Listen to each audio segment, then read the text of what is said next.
बंजारा समाजाशी दगाफटका करून त्यांचं 2.5% आरक्षण ज्या जातीनं घेतलं त्या जातीचं बंजारा समाजाशी साम्य आहे का?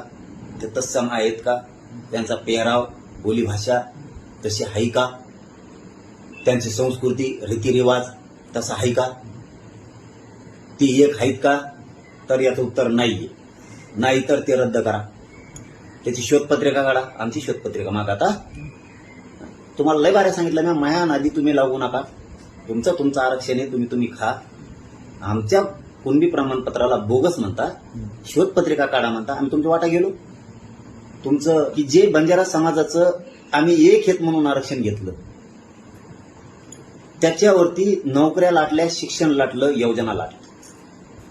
ते घेतलेलं काढलेला जार, घेतलेलं 2.5% बंजारा समाजाचं आरक्षण हे बोगस पद्धतीने त्यांनी घेतलेले. त्यांच्यावर गुन्हे दाखल करा. ज्यांनी नोकऱ्या घेतल्या त्यांच्या संपत्त्या जप्त करा. त्यांनी सरकारची, कायद्याची, संविधानाची, लोकशाहीची, सरकारची फसवणूक केली आणि सगळी मालमत्ता, आर्थिक मालमत्ता सगळी दाबली. खोटे प्रमाणपत्र, ते बोगस आरक्षण त्यांनी घेतलं. कारण ते खरं आरक्षण सच्च्या बंजारा समाजाचं आहे. ते आरक्षण यांनी घेतलं एक हे म्हणून. ही एक नाहीये, हे सिद्ध झालेलं आहे. आमच्या नादी लागता, आमच्याला शोधपत्रिका काढा म्हणता, बोगस आहे म्हणता. तुमचं खरं बोगस आहे. हे आरक्षण खाल्लं, यांच्या संपत्त्या जप्त करून